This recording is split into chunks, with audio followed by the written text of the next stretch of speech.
नमस्कार साथियों, कैसे हैं आप सभी। स्वागत है आप सभी का। मैं अमित शुक्ला आप सभी के सामने उपस्थित हूं। एमपी पॉलिटी स्पेशल में आज हमारा जो टॉपिक है उसका नाम है मध्य प्रदेश में लोकायुक्त संगठन। बहुत ही शानदार टॉपिक है। प्रश्न हमेशा आता है, थोड़ा सा कठिन भी आता है, लेकिन जैसा कि आपने हमारे लेक्चर्स को देखा होगा, हम हमेशा कोई भी टॉपिक आपको पढ़ा रहे हैं तो उसकी हिस्ट्री, उसकी पृष्ठभूमि, उसके कॉन्सेप्ट्स, उसकी थ्योरी को पूर्ण रूप से समझाते हैं। साथ ही साथ जहां पर तथ्यात्मक रूप से पॉइंट्स हैं, जैसे फैक्चुअल क्वेश्चंस आपको पूछे जाते हैं तो वो कोरिलेशंस के माध्यम से आपको याद करवाए जाते हैं। तो सेम उसी प्रकार की तकनीक अपन यहाँ पर भी अपनाने वाले हैं। आप हमारे जितने भी सोशल नेटवर्किंग प्लेटफॉर्म्स है यहाँ पर ऐड हो जाए, जिससे आपकी समस्त जानकारी आपको प्राप्त हो सके। लेक्चर से रिलेटेड, पीडीएफ से रिलेटेड, साथ ही साथ कोई एग्जाम आ रही है उसका नोटिफिकेशन, उसकी एडवर्टाइजमेंट से रिलेटेड सभी जानकारियां आपको प्राप्त होंगी। तो सभी जगह आप कृपया करके ज़रूर ऐड हो जाए। स्क्रीनशॉट आप ले लीजिए और सर्च करके आप वहां पर ऐड हो जाए। साथ ही साथ ज्ञानदूत एकेडमी के साथ आप हमारा जो Amit Shukla notes Telegram channel है उस पर भी ऐड हो जाए, है ना। साथ ही साथ आप हमारी ऐप को भी डाउनलोड कर सकते हैं, लिंक डिस्क्रिप्शन में देकर रखी हुई है। चलिए भैया, तो हम लोकायुक्त की बात करते हैं। तो एज यूजुअल क्लास जो रहेगी हमारी, टेक्निकल वर्ड्स में इंग्लिश में भी यूज करूंगा। हिंदी इंग्लिश पीडीएफ आपको सेपरेटली लेक्चर्स के साथ साथ ही टेलीग्राम चैनल पर मिल जाती है। कृपया करके ऐड हो जाइएगा। तो देखिए, अगर हम बात करें लोकायुक्त के संदर्भ में, तो भ्रष्टाचार को रोकने के लिए लोकायुक्त, हम ऐसा कह सकते हैं कि शुरुआती स्तर नहीं था। मतलब ऐसा मन में विचार नहीं आया कि भ्रष्टाचार को रोकना है तो लोकायुक्त संगठन की स्थापना कर दी जाए। नहीं, केंद्र स्तर पर और राज्य स्तर पर इस पर कई सारे प्रयास किए गए थे और उन्हीं प्रयासों को आपको बहुत ध्यान से समझना है कि क्या क्या इसमें डेवलपमेंट्स और विकास हुए थे। तो हमको सबसे पहले क्या देखना पड़ेगा, सबसे पहला पॉइंट ही हमारा आता है प्रारंभिक प्रयास क्या थे, है ना। मतलब इनिशियल एफर्ट्स जो होते हैं वो क्या क्या थे एक लोकायुक्त को प्रैक्टिकली पॉसिबल करवाने के लिए। तो देखिए, मध्य प्रदेश के गठन के साथ साथ ही भ्रष्टाचार को रोकने के लिए कई सक्रिय प्रयास प्रारंभ किए गए या कई सक्रिय प्रयास किए गए, और उनमें सबसे पहला प्रयास अगर हम देखें तो वो प्रयास था 1959 में एसीबी का गठन, है ना। मतलब एंटी करप्शन बोर्ड का गठन या एंटी करप्शन ब्यूरो का गठन। ये बहुत ही महत्वपूर्ण पॉइंट है अगर हम मध्य प्रदेश के संदर्भ की बात कर रहे हैं, क्योंकि लोकायुक्त को अगर प्रैक्टिकली पॉसिबल किया गया है तो उसमें सबसे पहला संगठन यही था, एसीबी 1959 में। लेकिन हुआ क्या, ये किसी न किसी कारण से फेल रहा। मतलब पॉसिबली ये कार्य नहीं कर पाया। और फेलियर के कारण क्या क्या दिए गए, तो फेलियर के कारण बोला गया कि कहने के लिए तो ये उच्च स्तरीय संस्था थी, हाई प्रोफाइल संस्था थी, हाई लेवल संस्था थी या अथॉरिटी थी, लेकिन बढ़ती हुई जो विकासात्मक गतिविधियां थी इस समय पर, 1950s के समय पर या 1960s के समय पर डेवलपमेंटल एक्टिविटीज हो रही थी। साथ ही साथ अलग अलग स्तरों पर जो करप्शन था वो भी बहुत ज्यादा बढ़ रहा था, कम होने की बजाय यहां पर ज्यादा होने लग गया था। तो ऐसा कहा गया कि ये जो एसीबी का गठन हुआ है ये कार्य नहीं कर पा रहा है ठीक से, और इसकी जगह पर हमको एक और बेहतरीन तरीके से कोई संस्था की स्थापना करनी चाहिए। तो कुल मिला के ये एसीबी हो गया फेल। अब इसी बीच मंथन चलता रहा केंद्र स्तर पर भी और राज्य स्तर पर भी कि किस प्रकार से क्या काम किए जाए। तो यहीं पर हमको देखना पड़ेगा कि भारत सरकार ने क्या क्या पहल की, और यहां ये बहुत महत्वपूर्ण बात है भाई साहब, है ना। भारत सरकार की पहल, तो जैसा कि मैंने आपको बताया कि इसके बीच में आगे अगर हम देखें तो कई सारे प्रयास किए गए। भारत सरकार ने क्या किया, भारत सरकार ने भी यही सब सोचा कि किस प्रकार से करप्शन रोके जाए, भ्रष्टाचार रोके जाए, ये सभी चीजें करते गए। लेकिन इन्हीं सबको ध्यान में रखते हुए भारत सरकार ने एक समिति का गठन किया, और ये समिति आपने 50 बार सुनी होगी, के संथानम समिति। ठीक है, के संथानम समिति। इसमें कुल 8 सदस्य थे। ये सब आपको ध्यान रखने की जरूरत नहीं है, अगर आप केंद्रीय स्तर पर पढ़ने जाओगे सिलेबस के अनुसार तो फिर वहां पर जरूरी है, तो उसको तो अपन बाद में देखेंगे। तो के संथानम समिति का गठन किया गया और इसके अध्यक्ष भी कौन थे, तो के संथानम ही थे। ठीक, इन्होंने कई सारी सिफारिशें की और अपनी रिपोर्ट कब प्रस्तुत की, फरवरी 1963 में। ठीक है, रिपोर्ट कब प्रस्तुत कर दी, फरवरी 1963 में। तो कई सारी सिफारिशों के मध्य इन्होंने एक सिफारिश करी कि भैया केंद्र स्तर पर एक केंद्रीय सतर्कता आयोग होना चाहिए अवश्य रूप से, जिसको आप क्या बोलते हो, क्या जानते हो, सेंट्रल विजिलेंस कमीशन, सीवीसी की स्थापना की जानी चाहिए। और इन्हीं की इस समिति की सिफारिश के आधार पर ही 1964 में केंद्रीय सतर्कता आयोग की क्या कर दी गई, स्थापना कर दी गई। अब जब इस समिति की सिफारिश पर केंद्रीय सतर्कता आयोग 1964 में स्थापित हुआ, तो इस सीवीसी को देखते हुए ही मध्य प्रदेश सरकार के द्वारा भी क्या किया गया, 1 मार्च 1964 को मध्य प्रदेश राज्य सतर्कता आयोग की क्या कर दी गई, स्थापना कर दी गई। मतलब लोकायुक्त संगठन के पहले की इनिशियल स्टेजेस में सबसे पहला तो एसीबी बना, ये फेल हो गया। उसके बाद लगभग 5 साल बाद 1 मार्च 1964 को मध्य प्रदेश राज्य सतर्कता आयोग का भी गठन कर दिया गया। जिस प्रकार से एसीबी फेल हुई तो ये बना, तो भैया कुल मिलाकर इसकी भी कुछ सीमाएं थी, लिमिटेशंस थी। अब आपको इतनी बात तो समझ में आ ही गई होगी कि अगर इसकी भी कुछ लिमिटेशंस थी तो ऐसा माना जाता है या मान लोगे आप कि हाँ भैया इसकी जगह कोई ना कोई संगठन तो अब आएगा। अब आप एक मन में ये सोच सकते हो, ये प्रश्न भी आपके दिमाग में आना चाहिए कि चलिए सर मान लेते हैं इसकी कोई लिमिटेशंस थी, ये अब हट जाएगा या इसकी जगह कोई और आएगा, लेकिन केंद्रीय सतर्कता आयोग या सीवीसी तो आज भी कार्य कर रहा है ना। आप सोचोगे ना, केंद्रीय सतर्कता आयोग सीवीसी तो 1964 में स्थापित हुआ है, तो ये आज भी तो है। तो ऐसा क्यों, क्या ये पावरफुल था या पावरफुल नहीं था, तो ये अभी भी क्यों है? तो देखिए ये एकदम वाजिब प्रश्न है, ये आना ही आना चाहिए। लेकिन क्या हुआ, जब ये स्थापित हुआ तब तो ये पावरफुल संस्था नहीं थी। बाद में एक अधिनियम के द्वारा 2003 में एक अधिनियम लाया गया, केंद्रीय सतर्कता आयोग अधिनियम 2003, और अधिनियम के कारण ये संस्था जो है केंद्रीय सतर्कता आयोग बहुत ज्यादा पावरफुल हो गई। लेकिन इसके लिए इस प्रकार का कोई अधिनियम नहीं था। ठीक, लिमिटेशंस क्या थी? तो देखिए लिमिटेशन से पहले एक बात और समझ लो कि जब ये 1 मार्च 1964 को स्थापित हुआ था मध्य प्रदेश राज्य सतर्कता आयोग, तो इसमें 3 बातें और कही गई थी। कहने के लिए तो बहुत सारी बातें थी, लेकिन जो एग्जाम पॉइंट ऑफ व्यू से महत्वपूर्ण है हमको बस उसी को देखना है। ठीक, तो क्या बात बोली गई? ऐसा बोला गया कि राज्य स्तर पर राज्य सतर्कता आयोग बनाया जाए, संभाग स्तर पर मतलब डिवीजन स्तर पर संभाग सतर्कता मंडली बनाया जाए। ठीक है, और तीसरी बात यह बोली गई कि जिला डिस्ट्रिक्ट स्तर पर जिला सतर्कता अधिकारी की नियुक्ति की जाए। ये बात भी यहां पर बोली गई थी। अब चलिए भैया ये सब बातें तो कह दी, लेकिन लिमिटेशंस क्या थी? सबसे पहली लिमिटेशन तो इसमें ये बोली जाती है कि ये केवल और केवल एग्जीक्यूटिव ऑर्डर मतलब कार्यकारी आदेश के द्वारा स्थापित एक संस्था थी, ना कि किसी अधिनियम के द्वारा कोई स्थापित संस्था। ठीक है, और दूसरी बात बोली कि क्योंकि किसी कार्यकारी आदेश के द्वारा यह संस्था स्थापित की गई, इसलिए इसके पास इतनी पावरफुल शक्ति या इतनी पावरफुल नहीं है ये कि स्वतंत्र रूप से कार्य कर पाए। तो इसीलिए राज्य सतर्कता आयोग भी क्या हो गया, एक हिसाब से फेल हो गया।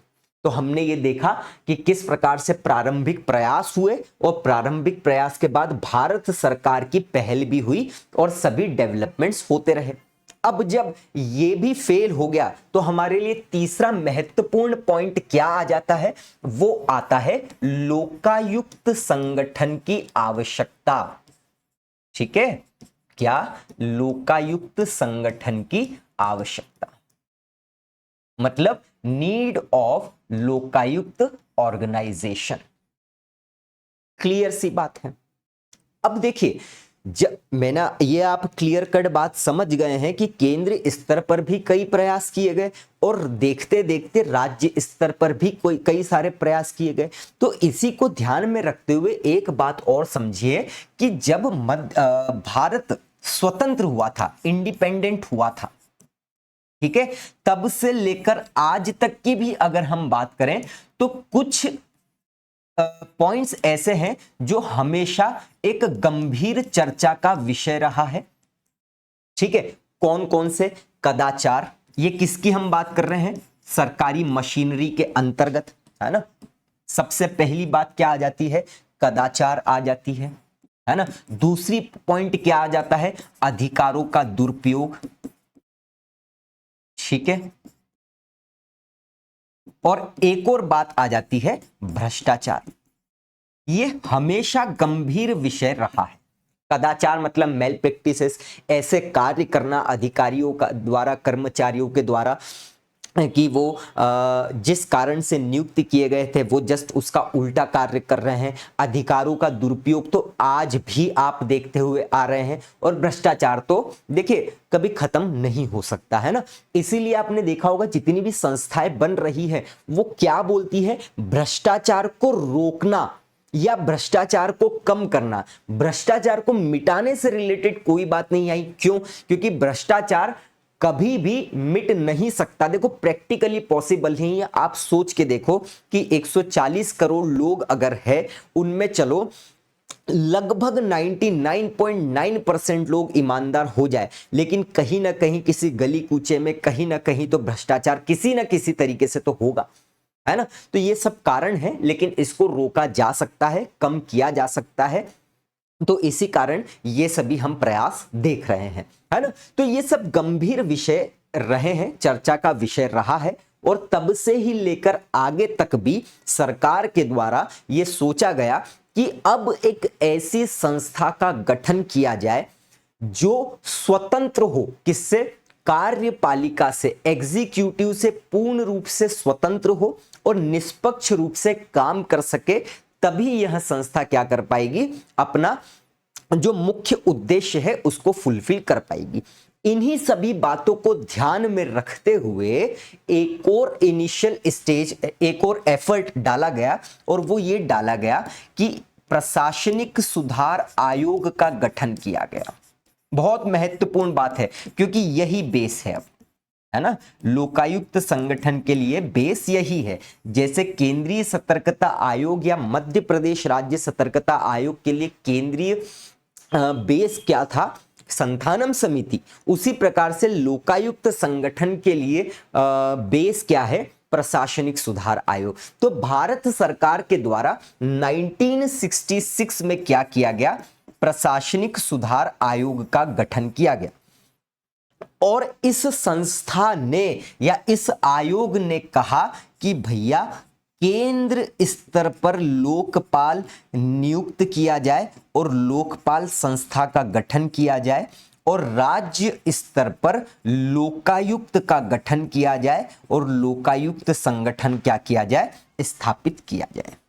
यह है प्रशासनिक सुधार आयोग। ये प्रथम प्रशासनिक सुधार आयोग था। अच्छा, ये प्रशासनिक सुधार आयोग को देखते देखते ही मध्य प्रदेश सरकार के द्वारा भी राज्य प्रशासनिक सुधार आयोग का गठन किया गया था। कब? ये 1969 में किया गया था। और इसके अध्यक्ष कौन थे? तो इसके अध्यक्ष थे नरसिंह नारायण दीक्षित। ये प्रश्न आ सकता है आपको, है ना, नरसिंह नारायण दीक्षित। ठीक।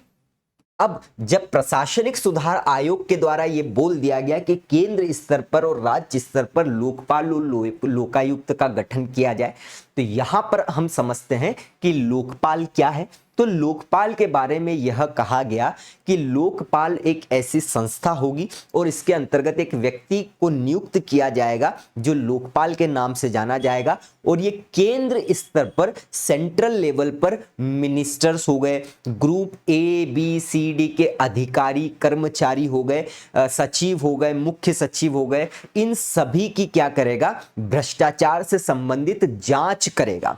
भाई डिटेल पूरी आगे देखेंगे अपन, है ना। और लोकायुक्त के लिए सेम बात कही गई, लेकिन ये स्टेट लेवल पर होगी, मतलब राज्य स्तर पर होगी।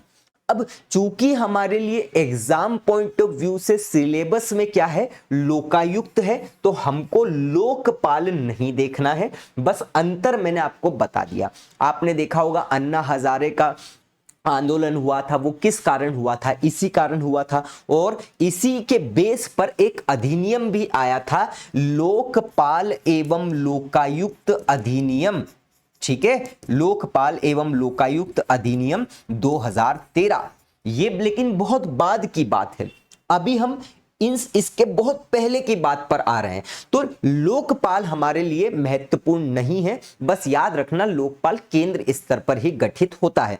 हालांकि मैं आपको नोट्स में वर्तमान में लोकपाल कौन है ये डाल दूंगा, ताकि अगर उड़ते तीर के रूप में आपसे प्रश्न पूछ लिया जाए तो आप कर पाए। तो प्रथम और वर्तमान में कौन कौन है ये डाल दूंगा, लेकिन सिलेबस में हमको केवल लोकायुक्त देखना है।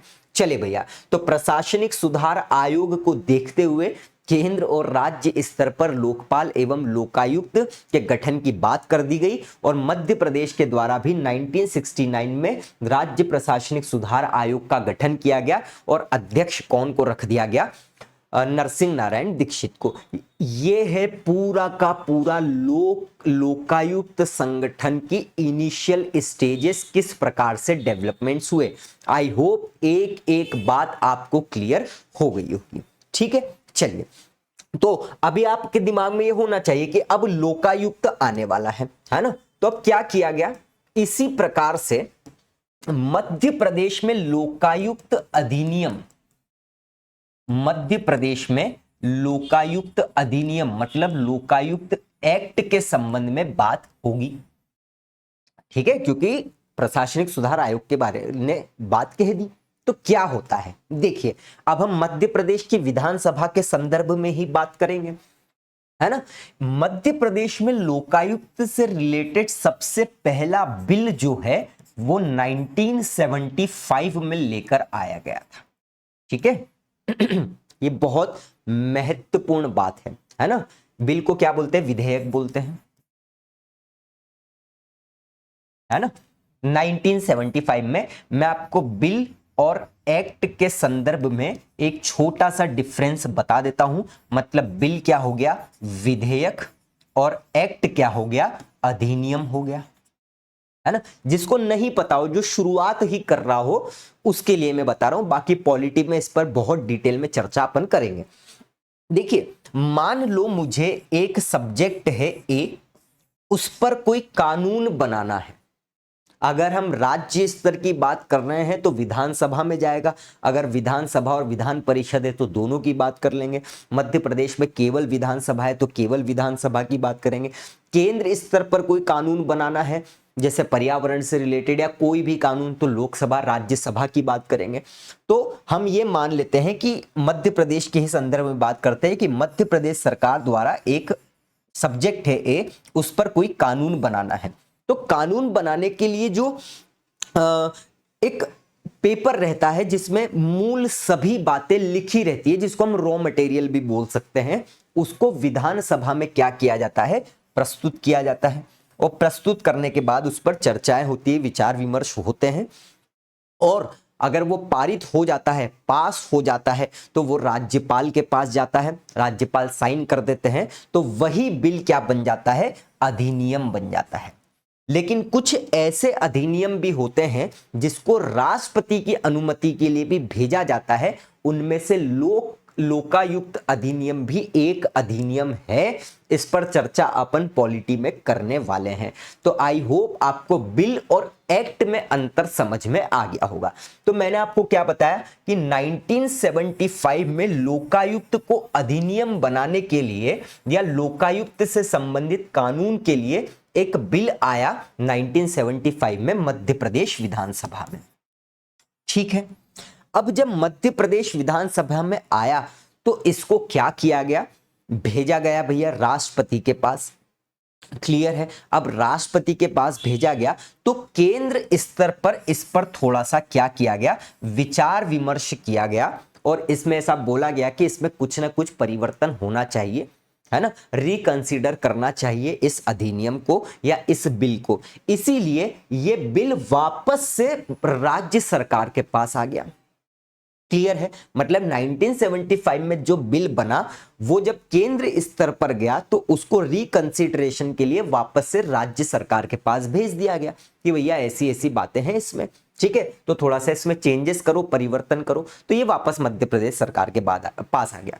बाद में क्या हुआ, इसी बिल को थोड़े से चेंजेस करके परिवर्तित करके 1980 में वापस से भेजा गया और राष्ट्रपति की बाद में इस पर क्या मिल गई, अनुमति मिल गई। मतलब भैया क्या हुआ ये कि अप्रैल 1981 में 1981 में ये बिल जो है पास हुआ, पारित हुआ। ठीक है, सितंबर 1981 में, सितंबर 1981 में इस पर राष्ट्रपति की अनुमति मिल गई और फाइनली 14 फरवरी 1982, ये तारीख याद रख लेना, वैलेंटाइंस डे। ठीक है, कैसे याद रख सकते हो, पूरे लोक में आजकल वैलेंटाइन डे मनाया जाता है, तो 14 फरवरी 1982। ठीक है, ये लोकायुक्त अधिनियम क्या हो गया, लागू हो गया, इनेक्ट हो गया। सीधा प्रश्न आपसे पूछ लिया जाएगा और इस प्रकार से मध्य प्रदेश में लोकायुक्त अधिनियम क्या हुआ, पारित हुआ, राष्ट्रपति की अनुमति मिली और 14 फरवरी 1982 1982 में ये हो गया लागू। और इसमें कुल 20 धाराएं हैं। ये प्रश्न भी आ सकता है, इसमें अध्याय वध्याय कुछ भी नहीं है। तो कुल मिला के ये है पूर्ण रूप से लोकायुक्त कैसे बना, क्या क्या इनिशियल स्टेजेस थी और किस प्रकार से लोकायुक्त आया। क्लियर है बात। अब देखो, अब इसमें समझने वाली बात बहुत सारी है, तो अपन सीधे सीधे आपको मैं पीपीटी जो भी मैंने नोट्स बनाए हैं उसको दिखाते हुए समझाते हुए चलता हूं। बहुत आसान है और आपको आनंद आ जाएगा। ठीक है, तो चलिए देखिए, सबसे पहले तो मैंने आपको ये सभी बातें तो बता ही दी है कि क्या क्या प्रारंभिक प्रयास हुए। अच्छा, 1959 मैंने आपको बताया है, तो इसमें तारीख भी याद, डे मंथ भी याद रख लेना, नवंबर 1959, है ना। एंटी करप्शन बोर्ड की स्थापना की बात करी थी मैंने, 1959 बोला है, मंथ भी याद कर लेना थोड़ी सी डिटेल के लिए। बाकी सभी बातें बता दी थी मैंने कि आपको एंटी करप्शन बोर्ड की स्थापना की जाएगी। इसमें 2-3 बातें और याद रखना कि इस एंटी करप्शन बोर्ड का अध्यक्ष कौन था।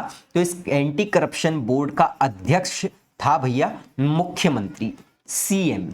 ठीक है, इसका उपाध्यक्ष कौन था, इसका उपाध्यक्ष था गृह मंत्री और इसमें कुछ अन्य सदस्य भी थे।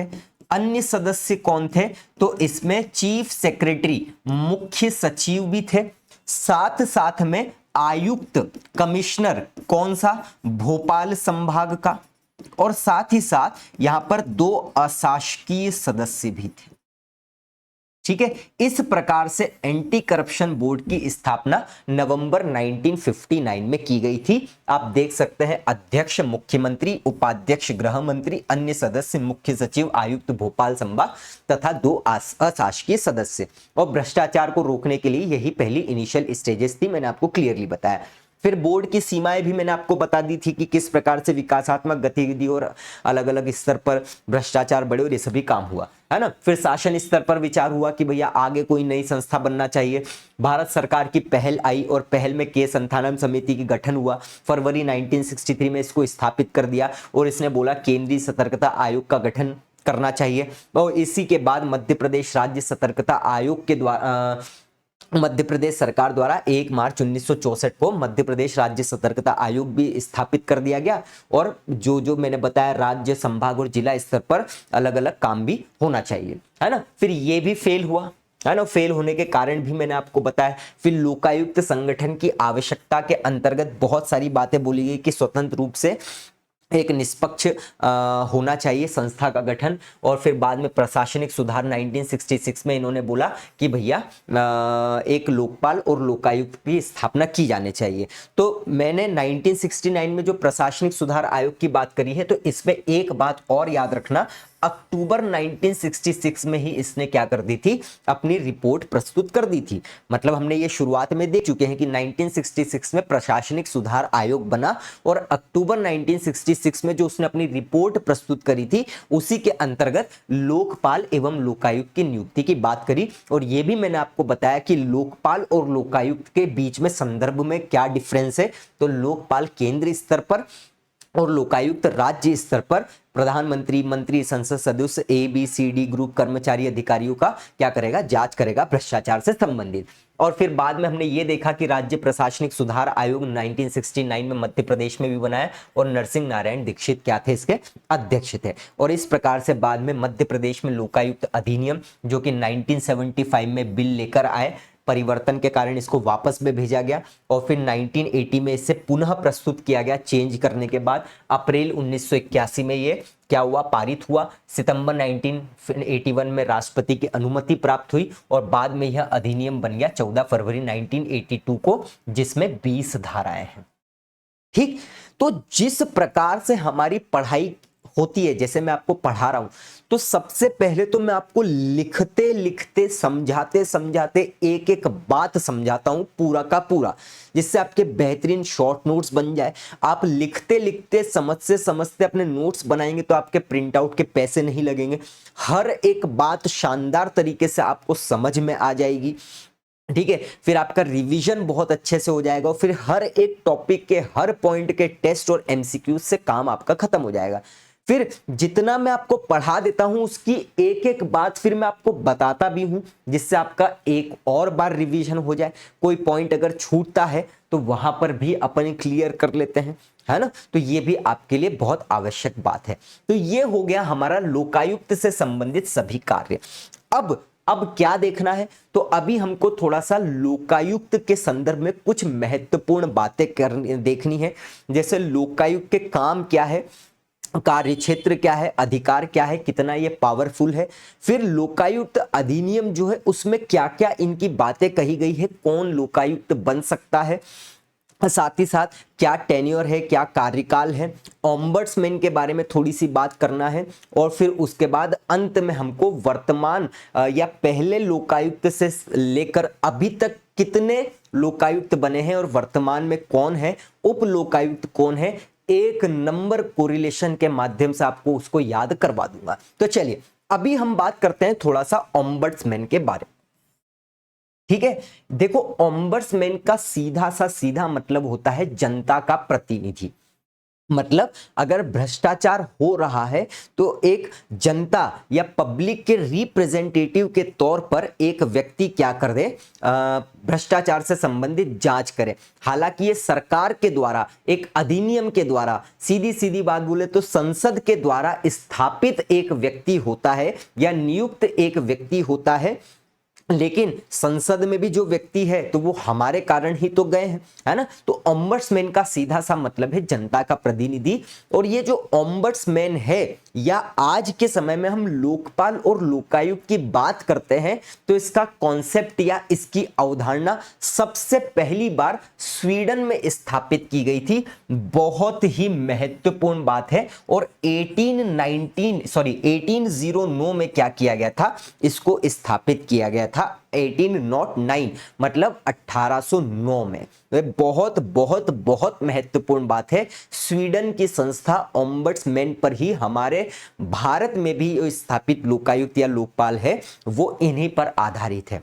अब अगर हम भारत की बात करें तो इसी प्रकार, मतलब स्वीडन की जो संस्था है ओम्बड्समैन, उसी उसी प्रकार की संस्था को स्थापित करने की सबसे पहली मांग भारत में किसके द्वारा की गई थी? तो के एम मुंशी के द्वारा 1960 में ऐसी मांग की गई थी कि स्वीडन में ओम्बड्समैन जो स्थापित है उसी प्रकार की एक संस्था भारत में भी बनाई जाए।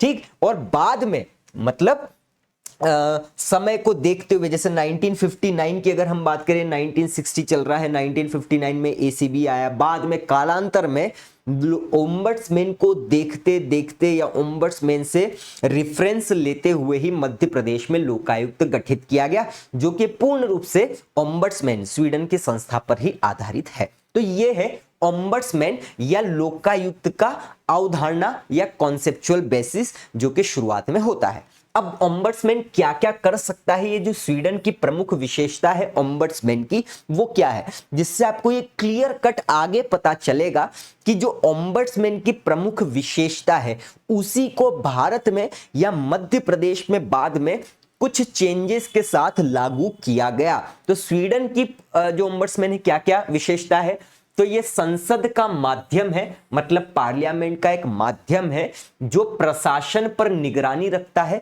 और नागरिकों के अधिकारों की रक्षा करता है। लोकायुक्त भी यही करेगा। प्रदूषण, बार बार प्रदूषण करप्शन एक जैसा लगता है कभी कभी, है ना, तो भ्रष्टाचार से रिलेटेड काम करेगा। इसकी जांच पड़ताल कैसी होगी? निष्पक्ष होगी, मतलब इम्पार्शियल होगी, और यह प्रशासनिक नियंत्रण से मुक्त रहेगा। और यही हमने देखा था कि भारत सरकार ने बोला था कि एक ऐसी ही कार्यपालिका से मुक्त एक संस्था होनी चाहिए, है ना। जांच शिकायत जो होगी, मतलब जो भी कंप्लेंट होगी उसकी जांच वह या तो स्वमोटो मतलब खुद की प्रेरणा से, स्व प्रेरणा से कर सकता है। अगर कोई मीडिया में कोई रिपोर्ट्स आई है तो उसके माध्यम से भी जांच कर सकता है। जांच प्रक्रिया अनौपचारिक होती है, इनफॉर्मल होगी स्वीडन की संस्था के अंतर्गत। मतलब ये कि इनके आधार पर ही वो जांच शुरू कर सकता है, अधिकारियों से पूछताछ भी कर सकता है और साथ में फाइलें भी देख सकता है। जांच के परिणाम पर ओम्बड्समैन आवश्यक कार्रवाई भी दे सकता है और अपनी रिपोर्ट प्रस्तुत करेगा।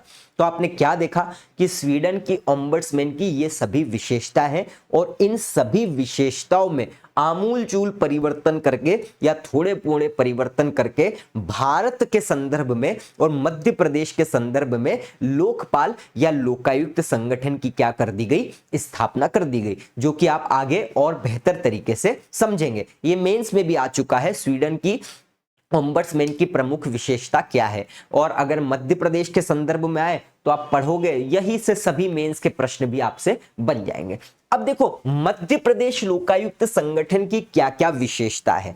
ये विशेषता आपको क्लियर कट कब समझ में आएगी? जब आप इसका बेस देखोगे। हमने शुरुआत में देखा था कि मध्य प्रदेश राज्य सतर्कता आयोग जो बना था वो केवल और केवल कार्यकारी आदेश के द्वारा स्थापित था। इसी कारण से उसको पावरफुल शक्तियां प्राप्त नहीं थी, है ना। ये सभी चीजें हमने देखी थी। अब यहां पर आपको पता चलेगा कि किसी अधिनियम के द्वारा स्थापित एक संस्था कितनी पावरफुल होती है। तो ये हमको विशेषता में देखना है। सबसे पहली बात, वैधानिक स्थापना, है ना, स्टैट्यूटरी एस्टैब्लिशमेंट। संविधान में इसका कोई उल्लेख नहीं है, लेकिन हम ये देखकर आ चुके हैं कि फरवरी 1982, 14 फरवरी 1982 में अधिनियम लागू कर दिया गया है। मतलब ये एक सांविधिक या वैधानिक आयोग है जो किसी अधिनियम द्वारा स्थापित हुआ है। और ये शब्दों को सांविधिक, संवैधानिक, वैधानिक को मैं आयोग में शानदार तरीके से समझा भी चुका हूं।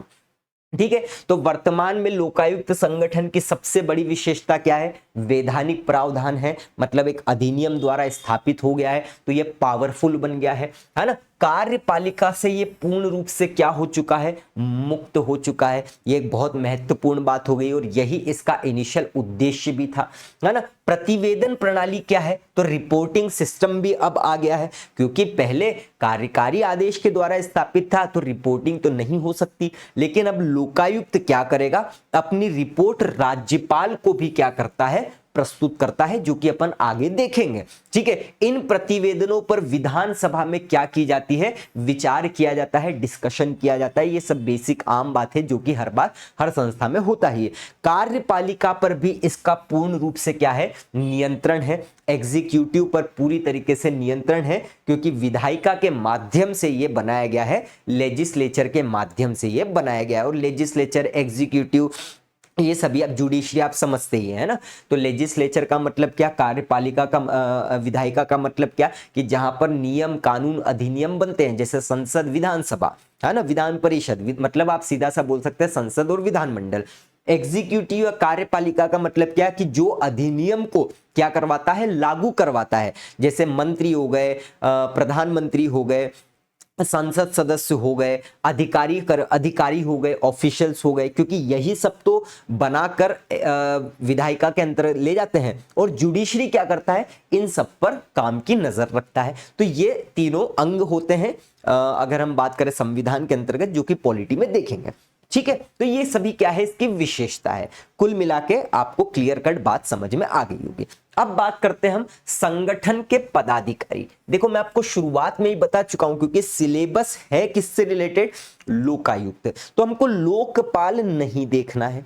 अब संगठन के अधिकारी का मतलब क्या है, कि लोकायुक्त अधिनियम जो बन चुका है, हमारे यहाँ लागू हुआ है, उसके अंतर्गत लोकायुक्त और उप लोकायुक्त दोनों की नियुक्ति की जाएगी।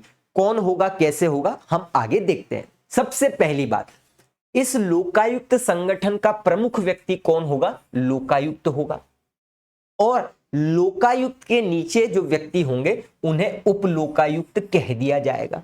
ये इनकी क्या है, एलिजिबिलिटी है, और ये इनकी अधिकारिता है, कार्य क्षेत्र है जिसके तहत ये कार्य कर सकते हैं। और इसी प्रकार से उप लोकायुक्त के लिए एलिजिबिलिटी है और ये इनकी अधिकारिता है। इसको अपन देखेंगे आगे कि कौन सी धारा के तहत इनकी एलिजिबिलिटी दी गई है, कितना कार्यकाल होता है, सब बातें हमको देखना है आगे, क्योंकि प्रश्न वहां से अवश्य तौर पर आने वाले हैं। लेकिन वहां जाने से पहले अपने दिमाग में बेसिक आइडिया ले लो। देखो, एक व्यक्ति लोकायुक्त कब बन सकता है, तो ऐसा बोला गया है, वह व्यक्ति, बहुत ध्यान से सुनना, ये बहुत महत्वपूर्ण है, एक ऐसा व्यक्ति जो सुप्रीम कोर्ट के जज रहे हो, या फिर किसी उच्च न्यायालय का मुख्य न्यायाधीश अथवा न्यायाधीश के पद पर कार्यरत रहा हो। बहुत महत्वपूर्ण बात है। पहले तो यही क्लियर कट समझ लो आप, कि रहा हो वाला ही व्यक्ति होना चाहिए।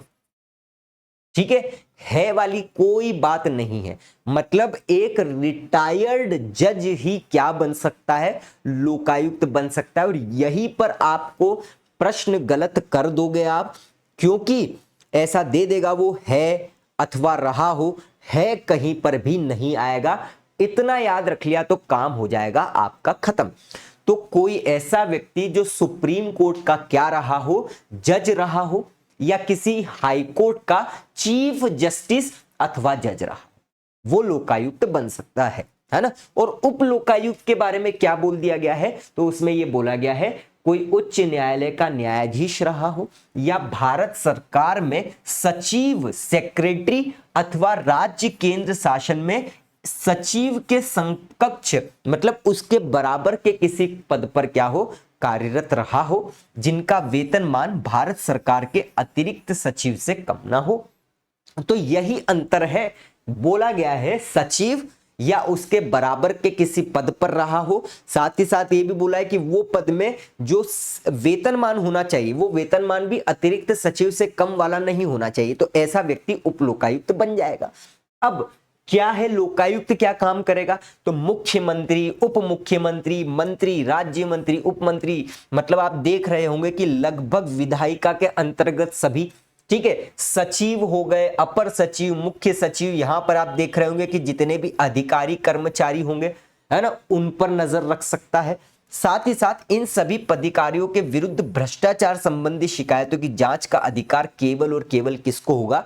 लोकायुक्त को होगा। मतलब भ्रष्टाचार के संबंध में इन सभी पर नजर रखने का अधिकार सिर्फ और सिर्फ किसको है? लोकायुक्त को है। इसके अतिरिक्त अन्य शिकायतें जो किसी लोक सेवक से संबंधित है उसकी भी जांच लोकायुक्त कर सकता है।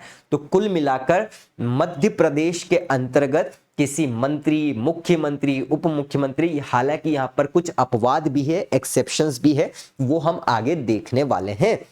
ठीक है, तो इन सभी के संबंध में लोकायुक्त कार्य कर सकता है। तो फिर उप लोकायुक्त क्या करेगा? तो उप लोकायुक्त के बारे में ऐसा बोल दिया गया है, ऐसे प्रकरण को छोड़कर, ऐसा कोई भी मैटर है उसको छोड़कर जो केवल लोकायुक्त को है, अन्य सभी के मामले की जांच कर सकता है। मतलब कोई भी ऐसा मामला जो लोकायुक्त के जांच अधिकार में है उसको भैया छोड़कर उप लोकायुक्त जांच कर लेगा, है ना। यह कार्य भी लोकायुक्त द्वारा किए गए विभागीय आदेश के द्वारा ही करने वाला है। मतलब एक ऐसा मैटर है जो लोकायुक्त देख रहा है ना, तो उप लोकायुक्त नहीं देखेगा। लेकिन अगर ये नहीं देख रहे हैं तो फिर उप लोकायुक्त को आदेश के द्वारा बोला जा सकता है कि भैया उस मैटर को देख लो या उस पर जांच कर लो। ये है लोकायुक्त और उप लोकायुक्त के संबंध में बेसिक सी बातें। अभी हम इसको और अच्छे से समझेंगे धाराओं के अनुरूप। अभी आप बस दिमाग में लगा लो, है ना। अपने नोट्स बना रहे हो तो इसके लिए थोड़ी सी जगह छोड़ना, है ना, जिससे आपको और आसानी से समझ में आ जाए। अभी मैंने बहुत नॉर्मली लिखा है, इसको बहुत अच्छे से समझेंगे अपन। चलिए, कार्य क्षेत्र एवं अधिकार क्षेत्र क्या क्या है लोकायुक्त के, तो देख लेते हैं, है ना। जांच का क्षेत्र क्या बोला गया है कि किस प्रकार से जांच के संबंध में इसका जुरिस्डिक्शन रहेगा, अधिकार क्षेत्र रहेगा। तो लोकायुक्त एवं उप लोकायुक्त द्वारा सभी मामलों की जांच की जा सकती है, लेकिन ऐसा कोई भी मामला 5 वर्ष से पुराना नहीं होना चाहिए। मतलब मान लो कि कोई भ्रष्टाचार से रिलेटेड मामला 2018 में हुआ है, ठीक है, आज 2025 चल रहा है, तो ऐसे मामलों की जांच लोकायुक्त नहीं कर सकता। ये सीधा प्रश्न आपसे पूछ लिया जाएगा। तो शिकायत 5 वर्ष से अधिक पुरानी नहीं होनी चाहिए, है ना। ऐसे प्रकरण जिनकी जांच 2 अधिनियम के द्वारा पहले से ही की जा रही है उसमें भी ये जांच नहीं कर सकता है। जैसे लोक सेवक जांच अधिनियम 1950 या फिर कमीशन ऑफ इंक्वायरी एक्ट 1952। तो अगर इसके द्वारा जांच पूरी हो चुकी है तो ये भी लोकायुक्त फिर से जांच नहीं करेगा। मतलब ये जुरिस्डिक्शन बता दी है कि भैया आपको कहां जांच नहीं करना है। तो 5 वर्ष से पुराना नहीं हो और इन दो अधिनियम के तहत पहले ही जांच हो चुकी है तो फिर लोकायुक्त के दायरे से बाहर रहेंगे।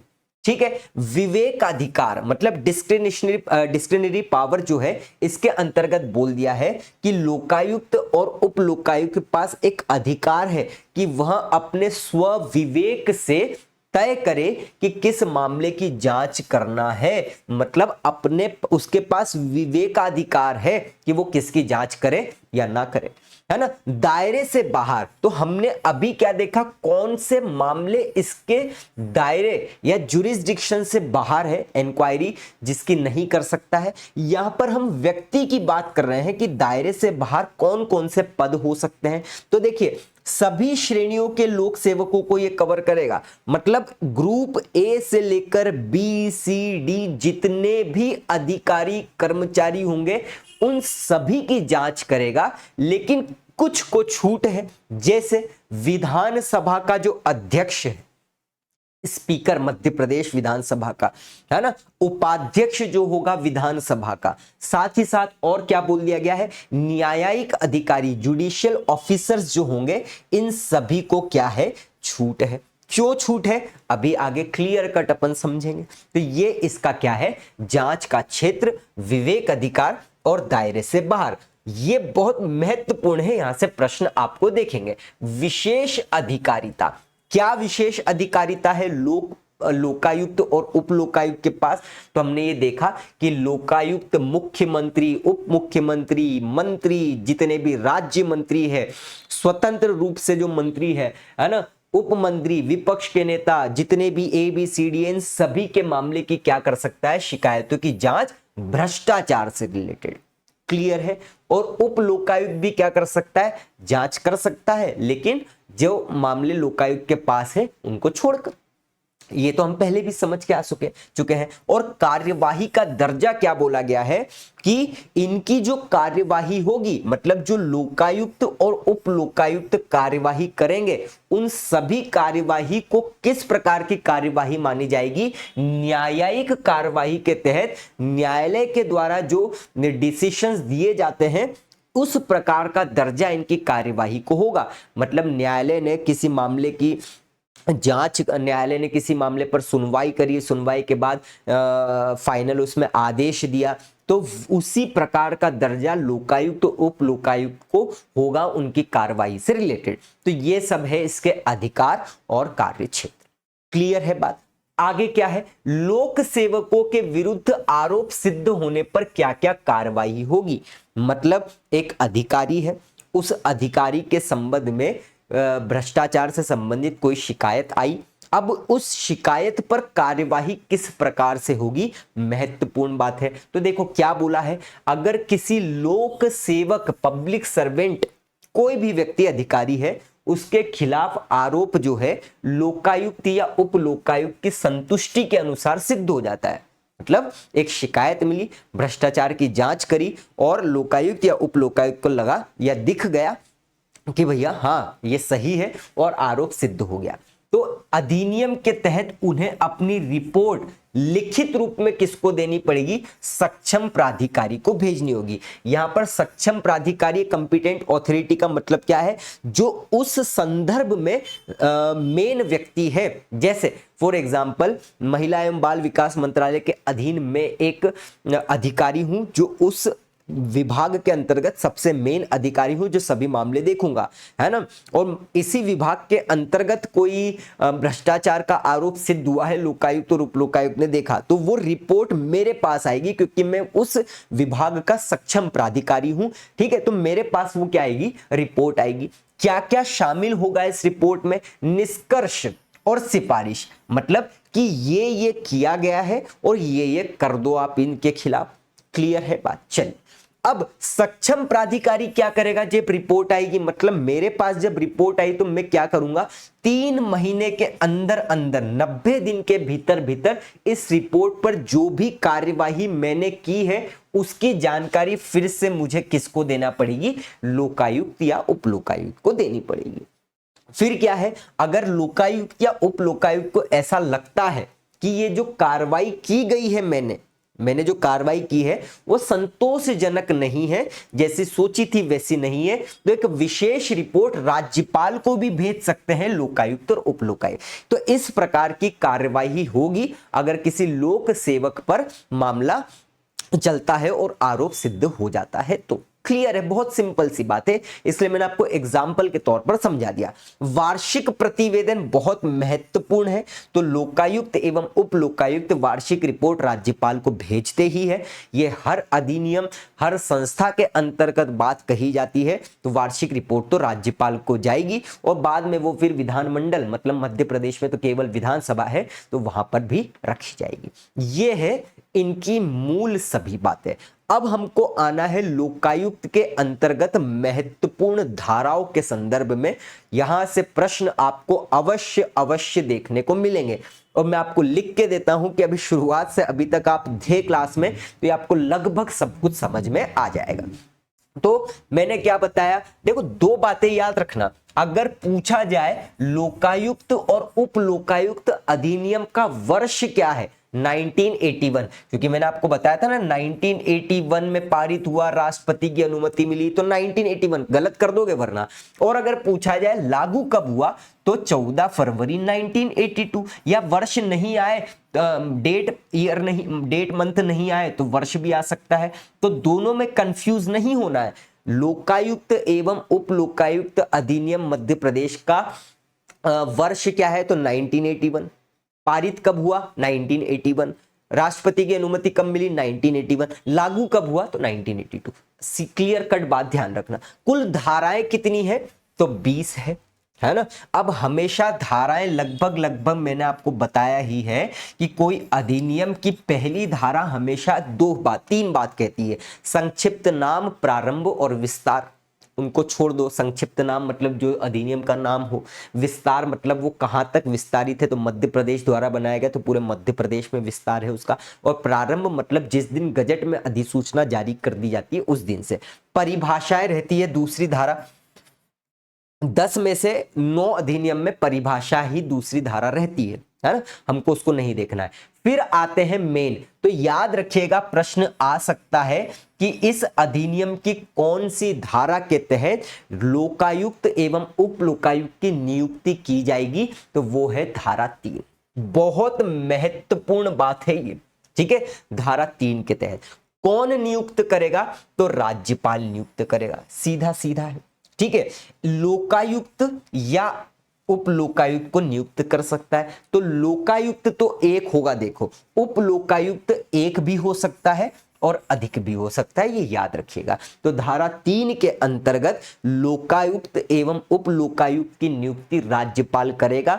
एक व्यक्ति लोकायुक्त बन सकता है और एक या एक से अधिक उप लोकायुक्त भी बना देंगे, यहां पर कोई लिमिटेशन नहीं है। नियुक्ति कौन करेगा, तो लोकायुक्त की नियुक्ति किस प्रकार से होगी, तो नियुक्ति मध्य प्रदेश उच्च न्यायालय के मुख्य न्यायाधीश तथा विधानसभा में विपक्ष के नेता से परामर्श करने के बाद होगी। मतलब ऐसे ही नियुक्त नहीं कर देंगे। देखो हमने देखा ना, कई सारी जगह आपको पढ़ा के भी आया हूं मैं कि नियुक्ति तो राज्यपाल कर देगा लेकिन एक समिति का गठन किया जाएगा, सब चीजें होंगी। तो एक लोकायुक्त को नियुक्त करना है तो बहुत स्वाभाविक सी बात है कि नियुक्ति तो राज्यपाल करेगा, लेकिन परामर्श किससे लेना पड़ेगा, यहां पर भी कॉमन सेंस लगाना। एक लोकायुक्त को नियुक्त किया जा रहा है तो वो क्या होना चाहिए, मुख्य न्यायालय उच्च न्यायालय का न्यायाधीश भी तो होना चाहिए, तो वहां से परामर्श ले लिया जाएगा। विपक्ष का नेता क्यों रहेगा, तो भैया सरकार जो है नियम को अनदेखा करके किसी को बेनिफिट ना दे दे, इसलिए विपक्ष का नेता भी इसके अंतर्गत रहेगा। तो इसीलिए मुख्य न्यायाधीश जो संबंधित राज्य का होगा वो प्लस विधानसभा का जो विपक्ष का नेता होगा, लीडर ऑफ ऑपोजिशन, उनसे परामर्श लिया जाएगा, एक नाम रिकमेंड होगा, उस नाम पर चर्चा होगी, फाइनल होगा सभी चीजें, और उसके बाद राज्यपाल ऐसे व्यक्ति को क्या कर देगा, नियुक्त कर देगा। ठीक है, बहुत बेसिक सी बात है। उप लोकायुक्त की नियुक्ति कैसे होगी, तो एक व्यक्ति को जब इस प्रकार से लोकायुक्त बना दिया गया है तो अब उसके नीचे का व्यक्ति हमको नियुक्त करना है, तो क्या कर दिया जाएगा, लोकायुक्त से परामर्श कर लिया जाएगा। तो उप लोकायुक्त की नियुक्ति लोकायुक्त के परामर्श के बाद की जाएगी। लेकिन अगर मान लो कि एक ऐसा न्यायाधीश है जो वर्तमान में जज है, उसकी नियुक्ति करना है, तो उच्च न्यायालय के मुख्य न्यायाधीश से भी परामर्श किया जाएगा। अब आप ये बोलोगे कि सर पहले तो हमने देखा है रहा हो, तो वो हमने कहां देखा है, लोकपाल और लोकायुक्त के संदर्भ में। अभी हम उप लोकायुक्त के बारे में भी बात करेंगे, सब बातें आपको क्लियर हो जाएगी। तो क्या देखा हमने, लोकायुक्त की अगर नियुक्ति करना है तो राज्यपाल करेगा, लेकिन संबंधित राज्य के उच्च न्यायालय के मुख्य न्यायाधीश और विपक्ष के नेता से परामर्श करने के बाद। उप लोकायुक्त की नियुक्ति करना है तो लोकायुक्त से ही परामर्श कर लो, बात खत्म हो जाएगी। लेकिन अगर एक ऐसे व्यक्ति को आप उप लोकायुक्त बना रहे हो जो संबंधित राज्य का क्या है, अभी भी सिटिंग जज है, वर्तमान में न्यायाधीश है, तो फिर संबंधित राज्य के उच्च न्यायालय के मुख्य न्यायाधीश से परामर्श लेना आवश्यक हो जाएगा।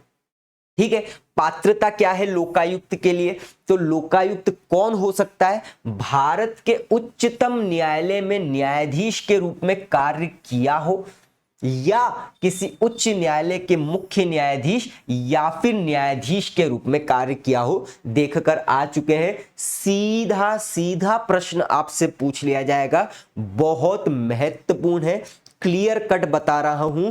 लोकायुक्त की नियुक्ति में है मत याद रखना, सीटिंग या वर्तमान नहीं याद रखना है सीधा सीधा क्या याद रखना है, रहा हो। मतलब सुप्रीम कोर्ट का कोई जज रहा हो, ठीक है, सुप्रीम कोर्ट का कोई जज रहा हो या फिर किसी राज्य के उच्च न्यायालय का चीफ जस्टिस या फिर जज रहा हो तो लोकायुक्त बनाया जा सकता है। उप लोकायुक्त क्या है?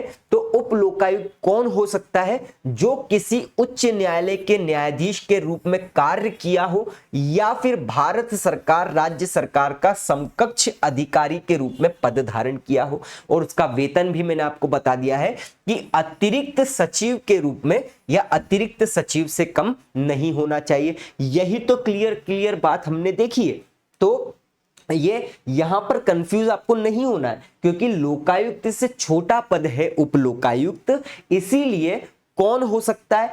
अब यहां पर उप लोकायुक्त में सुप्रीम कोर्ट नहीं जाएंगे, हम केवल उच्च न्यायालय के अंतर्गत जाएंगे। तो किसी उच्च न्यायालय का न्यायाधीश हो, मतलब जो लोकायुक्त में 3 शर्तें थी ना, सुप्रीम कोर्ट का जज या हाई कोर्ट का चीफ जस्टिस या अन्य न्यायाधीश, तो इसकी लास्ट वाली एक शर्त ले लो न्यायाधीश के रूप में, ठीक है। या फिर क्या बोल दिया है, भारत सरकार में सचिव के बराबर या सचिव का पद हो और सैलरी जो है वेतनमान भारत सरकार के अतिरिक्त सचिव से कम वाली नहीं होना चाहिए। तो उप लोकायुक्त क्या कर दिया जाएगा? नियुक्त कर दिया जाएगा। अत्यंत महत्वपूर्ण बात है, इसको क्लियर कट ध्यान रखना, वरना आप गलत कर जाओगे। यही से आपके लिए प्रश्न देखने को आपको अवश्य मिलेगा।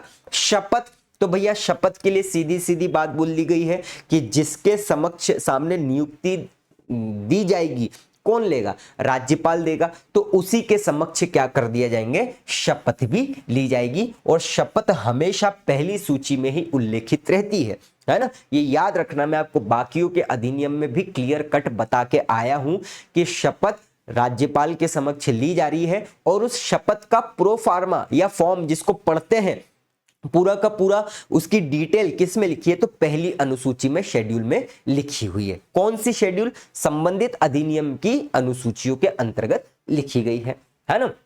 चलिए भैया आगे बढ़ते हैं।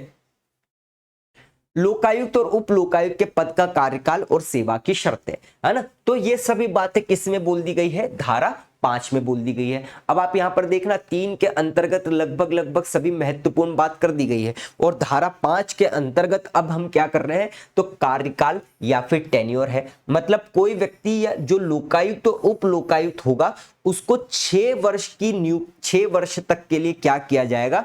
पद धारण कर सकता है। वो सीधा प्रश्न आएगा, लेकिन ये बाद में पुनर्नियुक्त नहीं हो सकता, मतलब इसका रीअपॉइंटमेंट नहीं किया जा सकता। टेन्योर है, 6 वर्ष तक पद पर रहो, पहले भी हटाया जा सकता है, लेकिन 6 वर्ष तक पद पर आपको रहना है, और उसके बाद पुनर्नियुक्त नहीं किए जा सकते। अगर हम त्यागपत्र की बात करें तो भैया त्यागपत्र कैसा बोल दिया गया है? जो नियुक्त करेगा उसी के सामने त्यागपत्र दे दो, रिजाइन कर दो, राज्यपाल हो जाएगा। आगे क्या बोला गया है? रिक्ति की स्थिति, मतलब कि मान लो अगर लोकायुक्त और उप लोकायुक्त के पद पर कोई व्यक्ति है, उसका पद रिक्त हो जाए, किसी भी कारण से मृत्यु हो जाए, त्याग पत्र दे दिया जाए, या फिर उसको हटा दिया जाए, तो इस कंडीशन में क्या हो जाएगा? रिक्ति हो जाएगी, वैकेंट हो जाएगी उसकी पोजीशन या उसका पद जो है। तो ऐसा बोल दिया गया है कि जितनी जल्दी हो सके उसको भर दिया जाए, लेकिन 1 साल से अधिक समय नहीं होना चाहिए, 1 साल के अंदर अंदर भर देना चाहिए। तो ये है इसका टेन्योर, त्यागपत्र और रिक्ति की स्थिति। हटाने का अधिकार कैसा है? तो हटाने का अधिकार भी क्या बोल दिया गया है? सीधा सीधा राज्यपाल को ही क्या होगा? अधिकार होगा, ठीक है। और हटाने से संबंधित एक अभिभाषण देना होगा राज्यपाल को, कहां पर? मध्य प्रदेश विधानसभा में, और उस अभिभाषण को पारित किया होना चाहिए विधानसभा के द्वारा। मतलब ऐसे ही नहीं हटाया जा सकता है। संबंधित व्यक्ति को हटाने के लिए, लोकायुक्त उप लोकायुक्त को हटाने के लिए राज्यपाल हटाएगा तो सही, लेकिन संबंधित अभिभाषण या एड्रेस या रिजोल्यूशन जिसको हम बोलते हैं, वो पारित कर दिया जाना चाहिए विधानसभा के द्वारा, तभी, ठीक है। अभिभाषण की शर्तें क्या है? आपने देखा होगा कि संविधान में कई सारी जगह लिखा है कि भैया संबंधित व्यक्ति को अगर हटाना है तो उपस्थित, संसद में उपस्थित मत देने वाले, है ना, और उपस्थित का 2/3 बहुमत। तो यहाँ पर वही बात बोली गई है कि हटा तो राज्यपाल सकता है, लेकिन उससे संबंधित एक रिजोल्यूशन विधानसभा में पारित भी होना चाहिए। और वो पारित कैसे होगा कि जितने भी विधानसभा के कुल सदस्य है ना, जैसे मध्य प्रदेश में कुल विधानसभा में सदस्य कितने हैं, 230, उनकी मेजॉरिटी हो। साथ ही साथ उस समय पर जब रिजोल्यूशन चल रहा है कितने उपस्थित व्यक्ति हैं और कितने मतदान किए गए हैं, उनका 2/3 बहुमत अगर होता है तो रिजोल्यूशन इनको हटाने के लिए क्या कर दिया जाएगा, पास मान लिया जाएगा, और फिर राज्यपाल क्या कर देंगे, हटा दिए जाएंगे। और ये जो रिजोल्यूशन होगा, इनको हटाने का कारण क्या होना चाहिए, तो वो हो जाना चाहिए दुराचार या फिर कदाचार, अक्षमता बोल दिया जाता है ना। ये बहुत महत्वपूर्ण है, सीधा सीधा आपसे प्रश्न पूछा जा सकता है कि लोकायुक्त को किस कारण से हटाया जा सकता है, तो दुराचार, कदाचार भी आ सकता है, अक्षमता भी आ सकता है, मतलब ऐसा कार्य जो नहीं करना चाहिए था वो किया, या फिर क्षमता नहीं है कार्य करने की, इसलिए उनको हटाया जा सकता है। तो ये बहुत बार ऐसे प्रश्न आए हुए हैं, ठीक है। और ऐसा जो रिजोल्यूशन है सेम सेशन में ही पास होना चाहिए। जैसे अलग अलग सेशन चलते हैं संसद के भी, है ना, विधानसभा के भी। तो मान लीजिए कि वर्तमान में विधानसभा का एक सेशन चल रहा है, तो इसी सेशन में अगर वो रिजोल्यूशन लाए हैं तो वो रिजोल्यूशन जो है उसी सेशन में पास होना चाहिए। ऐसा नहीं कि बाद में आएगा तो पास कर देंगे, नहीं, उसी सत्र में, सेशन में पास होना चाहिए। विशेष टिप्पणी यहां पर क्या बोल दी गई है कि भैया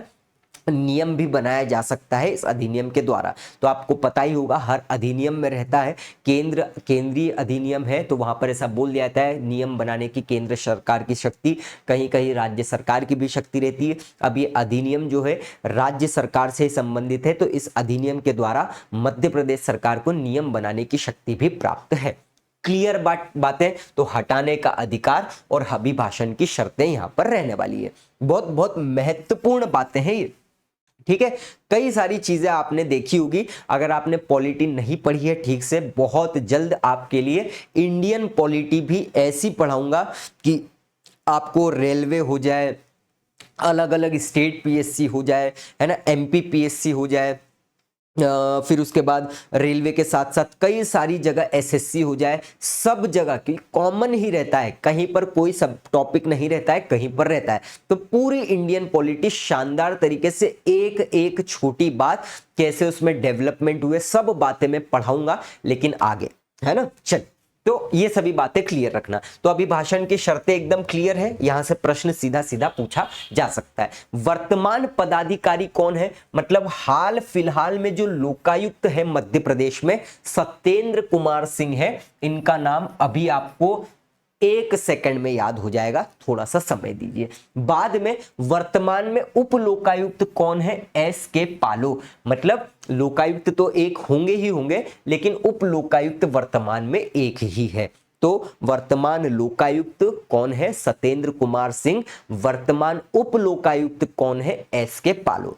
अब आपने देखा होगा कि जो वर्तमान के पदाधिकारी होते हैं उनसे संबंधित प्रश्न मध्य प्रदेश आजकल बहुत पूछता है, तो एक कठिन प्रश्नों की श्रेणी में आते हैं। इसलिए सत्येंद्र कुमार सिंह के बारे में आप याद रखना है छोटी सी बात कि इनका जन्म जो है वाराणसी उत्तर प्रदेश में हुआ था, ठीक है, चंदौली में। ये भी अगर नहीं याद रख रहे तो ये बहुत महत्वपूर्ण बात याद रखना, है ना, कि ये मध्य प्रदेश उच्च न्यायालय के न्यायाधीश रहे थे। तो ये भी आपके लिए क्या हो गई, एक एलिजिबिलिटी हो गई जो कि लोकायुक्त के लिए होनी चाहिए, है ना। बाद में उन्हें मध्य प्रदेश के लोकायुक्त के रूप में नियुक्त किया गया। यहां पर देखो, इनमें से एक ही प्रश्न आपको देखने को मिलेगा सीधा सीधा, बाकी आप चाहे तो छोड़ भी सकते हैं। क्या प्रश्न आएगा कि वर्तमान लोकायुक्त सत्येंद्र कुमार सिंह ने अपने पद पर या अपना पदभार कब ग्रहण किया, तो 10 मार्च 2024। सीधा सीधा घोट लेना, आप सेकंड पॉइंट नहीं भी पढ़ोगे चल जाएगा, क्योंकि ये तो शर्तों के ही अंतर्गत आ गया है। और चंदौली वाराणसी जो है बहुत ज्यादा महत्वपूर्ण नहीं है, सबसे महत्वपूर्ण तो यही है 10 मार्च 2024। क्लियर कट बात आपको ध्यान रखना है। चलिए भैया बढ़े आगे आगे। अब देखो यहां पर एक वर्तमान मध्य प्रदेश में अब तक जितने भी लोकायुक्त नियुक्त किए गए हैं कुल 8 है वर्तमान को मिलाकर, और जो अतिरिक्त तथ्य है मतलब सबसे पहले उप लोकायुक्त कौन थे तो इसको मैं सबसे लास्ट में पढ़ाऊंगा कोरिलेशन के माध्यम से, 1 मिनट में याद हो जाएगा। आप 50 बार भी इसको पढ़ोगे तो आपको कुछ समय बाद ये भूल ही जाओगे, लेकिन ये कोरिलेशन जो मैं आपको बताऊंगा इसको अगर आपने लिख लिया, ठीक है, कोरिलेशन याद कर लिए, कितना भी आप दिमाग चलाओ मतलब आपका हाथ जो है गलत करने की कोशिश ही नहीं करेगा, क्योंकि दिमाग वहां आपको लेकर ही नहीं जाएगा क्योंकि आप कोरिलेशन से करे हुए। तो इनके पहले अपन छोटी सी बातें और पढ़ लेते हैं, ये बहुत महत्वपूर्ण है। आप इसको ऐसा मत समझना कि ये बहुत ज्यादा महत्वपूर्ण मतलब इतनी ज्यादा इंपॉर्टेंट नहीं है, बहुत महत्वपूर्ण है क्योंकि मैं नोट्स में वही चीजें शामिल करता हूं जो एग्जाम में आ सकती है। तो देखिए लोकायुक्त अधिनियम जो 1981 है उसमें जिला सतर्कता समितियां, डिस्ट्रिक्ट विजिलेंस समितियों के गठन का भी प्रावधान किया गया है। बाद में इसमें चेंजेस भी किए गए हैं और जिला सतर्कता समितियों को संभागीय सतर्कता समिति के रूप में कन्वर्ट कर दिया। मतलब ये जो जिला सतर्कता समिति है ना, ये पहले थी, अब परिवर्तित कर दिया गया है इनका नाम और इनको संभाग सतर्कता समिति के नाम से जाना जाएगा, ये याद रखिएगा। और ये धारा 13A के अंतर्गत है, 13A में, अधिनियम की धारा 13A में, मतलब 13A में ही चेंजेस करके जिला सतर्कता समितियों को अब क्या कह दिया गया, संभागीय सतर्कता समितियां। तो उसको अभी अपन देखते हैं आगे। सबसे पहले आप ये देखो गठन का प्रावधान क्या है, जिला सतर्कता समिति पहले थी अब नहीं है, बट ध्यान रखना आवश्यक है। तो देखो इस अधिनियम के तहत मंडल स्तर पर सतर्कता समितियों का गठन किया गया है। मंडल स्तर मतलब संभागीय स्तर पर, इसीलिए यहां पर मंडल स्तर लिखा हुआ है ताकि आप कंफ्यूज नहीं हो किसी भी प्रकार से। एक बार और रिपीट कर रहा हूं, मध्य प्रदेश में पहले इस अधिनियम के तहत जिला सतर्कता समितियां थी, उसमें संशोधन किया गया 13A के अंतर्गत ही, और अब क्या है, संभागीय सतर्कता समिति, जिसको आप मंडल सतर्कता समिति भी बोल सकते हो, आगे देखेंगे। तो इस अधिनियम के तहत मंडल स्तर पर सतर्कता समितियों का गठन किया गया। 3 सदस्य इसमें रहते हैं। एक न्यायिक अधिकारी होना चाहिए, जुडिशियल ऑफिसर। कौन हो सकता है वो, सिविल जज क्लास 1 से नीचे का नहीं होना चाहिए। एक एग्जीक्यूटिव अधिकारी होगा, जैसे जिन्हें न्यायालय के कार्यों का अनुभव हो और जो राज्य सरकार के क्लास 1 अधिकारी हो, उससे नीचे का नहीं हो। मतलब जुडिशियल मेंबर कौन होगा, सिविल जज क्लास 1, उससे नीचे का जज नहीं होना चाहिए। एग्जीक्यूटिव अधिकारी मतलब मध्य प्रदेश सरकार के अंतर्गत कोई क्लास 1 का ऑफिसर जो है वो हो सकता है, उससे नीचे का नहीं होना चाहिए। और एक अन्य सदस्य होगा जो अधिनियम के अनुसार तय किया जा सकता है। ये इसमें 3 सदस्य होंगे। अच्छा, वर्तमान की अगर हम बात करें तो कुल कितनी डिविजनल कमिटियां या मंडलीय समितियां हैं, तो 7 समितियां हैं। सीधा प्रश्न पूछा जाएगा कितनी है, तो 7 है।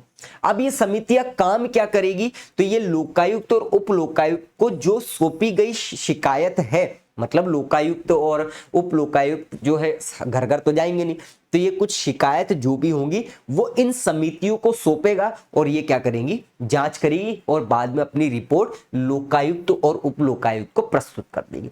ये इन समितियों का कार्य है, इसीलिए इसमें जुडिशियल ऑफिसर भी लिए गए हैं, एग्जीक्यूटिव ऑफिसर भी लिए गए हैं।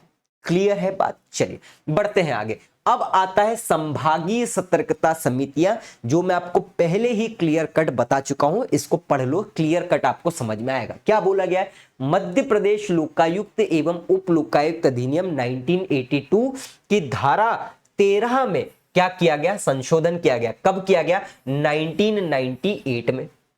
ठीक है। जिला स्तर पर क्या कर दिया गया था, समितियों का गठन किया गया, जिला सतर्कता समितियों। मतलब क्या है कि जब 1982 का अधिनियम मूल रूप से जब लोकायुक्त संगठन अधिनियम पारित हुआ था, तब जिला सतर्कता समितियां भी नहीं थी। 1998 में 13A में संशोधन किया गया और जिला सतर्कता समिति का गठन कर दिया गया। बाद में 2003 में क्या किया गया, उन जिला सतर्कता समितियों का नाम परिवर्तित करके संभागीय सतर्कता समिति कर दिया गया। मतलब डिविजनल डिविजनल कमेटी कर दिया गया, डिविजनल विजिलेंस कमेटी कर दिया गया। ठीक है। कौन होगा 3 सदस्य, तो एक सेवानिवृत्त न्यायिक अधिकारी या एक कार्यपालिक अधिकारी उच्च पद श्रेणी का हो और न्यायालय का अधिकारी, और 2 सदस्य के लिए कोई बंधन यहां पर नहीं है। अब आप देखो यहां पर क्या बोला गया है, ये जिला सतर्कता समितियों के लिए प्रावधान थे 3, लेकिन जब 2003 में संभागीय स्तर या संभागीय सतर्कता समिति कर दी गई तो उसमें ऑफिसर तो वही है ना, जो 3 सदस्य में जो न्यायिक अधिकारी जुडिशियल ऑफिसर होगा, सेम बात कर दी गई है। एक न्यायिक अधिकारी जो सिविल जज क्लास 1 से नीचे का पद ना हो, है ना, और यहां पर एक बात बोली थी सेवानिवृत्त हो। ठीक है। और यहां पर क्या बोली गई है कि ये भी हो सेवानिवृत्त, रिटायर्ड। यहां पर कार्यपालिका अधिकारी के लिए क्या बोला था, क्लास 1 से नीचे का ना हो, यहां पर भी वही बात बोली गई है, सीनियर रैंक का, और न्यायालय का अनुभव भी रखता हो, यह भी बात थी, है ना। और 2 सदस्य यहां पर एक्स्ट्रा बोल दिए गए हैं, जो वहां पर एक ही सदस्य था। तो संभागीय सतर्कता समिति सीधे प्रश्न आपसे अवश्य रूप से पूछ सकता है, इसीलिए मैं अंतर स्पष्ट कर दिया हूं। छोटी सी 30 सेकंड के अंदर एक और इसी को मैं वापस से क्लियर कर देता हूं। जब अधिनियम आया ये लोकायुक्त, तब जिला सतर्कता समिति नहीं थी। जिला सतर्कता समितियां 1998 में ऐड करी गई 13A में। क्लियर है बात, क्या बोला गया, 3 सदस्य होंगे, जुडिशियल ऑफिसर, लेकिन वो क्लास 1 से नीचे का नहीं होना चाहिए, सिविल जज, है ना, रिटायर्ड होना चाहिए। एग्जीक्यूटिव ऑफिसर क्लास 1 से नीचे का नहीं होना चाहिए, रिटायर्ड, और एक सदस्य। 2003 में इनका नाम बदलकर क्या कर दिया गया, संभागीय सतर्कता समिति, मतलब डिवीजन विजिलेंस कमेटी। इसमें शुरुआत के 2 लोगों के लिए सेम बात है, लास्ट में एक की जगह 2 है, और इनके लिए कोई बंधन नहीं है। क्लियर। सदस्य की नियुक्ति कौन करेगा, तो राज्य शासन द्वारा लोकायुक्त की सिफारिश पर की जाएगी। मतलब करेगा तो नियुक्ति राज्य सरकार ही, लेकिन सिफारिश कौन करेगा, लोकायुक्त। और इनकी न्यूनतम आयु 35 वर्ष और 70 वर्ष के बाद ये सदस्य नहीं रह सकता है। मतलब 35 से 70, तो 35 35 70, तो इस प्रकार से भी आप याद रख सकते हो। और समिति क्या करेगी, उन शिकायतों की जांच कर सकती है जो लोकायुक्त या उप लोकायुक्त इनको भेजेगा, है ना। बस इतनी सी बात है। तो इन समितियों का कार्य यही है कि जो लोकायुक्त और उप लोकायुक्त जांच के लिए, शिकायतों की जांच के लिए भेजेगा, उनकी जांच करना। क्लियर है बात। लोकायुक्त संगठन का कार्य 4 शाखाओं में विभाजित है, बहुत महत्वपूर्ण है ना। लेकिन इनमें हमको केवल लास्ट वाली SPE स्पेशल पुलिस एस्टैब्लिशमेंट ही ज्यादातर देखना है, बाकी महत्वपूर्ण नहीं है। यहां से प्रश्न क्या आ सकता है कि लोकायुक्त जो मध्य प्रदेश है उसमें कुल कितनी शाखाएं हैं, सीधा सीधा ये पूछा जा सकता है। तो 1 2 3 4 इस प्रकार से प्रश्न आ सकता है, या फिर ऐसा भी आ सकता है कौन सी शाखा शामिल नहीं है, तो नाम भी आ सकता है। तो एक है प्रशासकीय कार्य एवं जांच शाखा, नाम से ही पता चल रहा है, administrative work and investigation branch, नाम से ही क्लियर कट बात है ना। विधि शाखा, लीगल ब्रांच।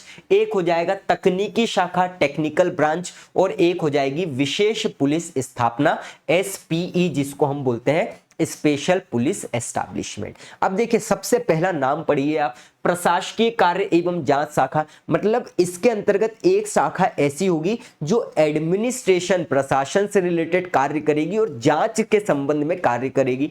एक क्या हो जाएगी, विधि शाखा, मतलब लीगल, जो बोलते हैं ना लीगल जांच हो चाहे या लीगल किसी प्रकार से कोई सिफारिश करना हो या कोई डिस्कस करना हो तो उसके संबंध में विधि शाखा कार्य करेगी। तकनीकी शाखा किस प्रकार से कार्य करेगी, तो टेक्निकल वर्क जितने भी प्रकार के रहेंगे वो, और एसपीई तो हमको अलग से ही देखना है, तो इसको भी हाल फिलहाल में छोड़ दो। तो नाम चारों के चारों आपको ध्यान रखना बहुत आवश्यक है। देखिए क्या बोल रहा है, प्रशासकीय कार्य एवं जांच शाखा, तो यह शाखा संपूर्ण संगठन के विभाध्यक्ष के कृत्यों का क्या करेगा, संपादन करेगा। मतलब जांच और जितना भी एडमिनिस्ट्रेटिव कार्य है वो ये सब देखेगी, है ना। विधि शाखा क्या बोल रहा है, तो यह शाखा लोकायुक्त एवं उप लोकायुक्त को वैधानिक लीगल सलाह अगर कुछ देना है तो उसके संबंध में सहयोग करेगी। टेक्निकल तो नाम से ही पता चल जाता है कि टेक्निकली पूरा का पूरा संगठन का काम देखेगी। और एसपीई जो है ये हम अलग रूप से देख लेते हैं।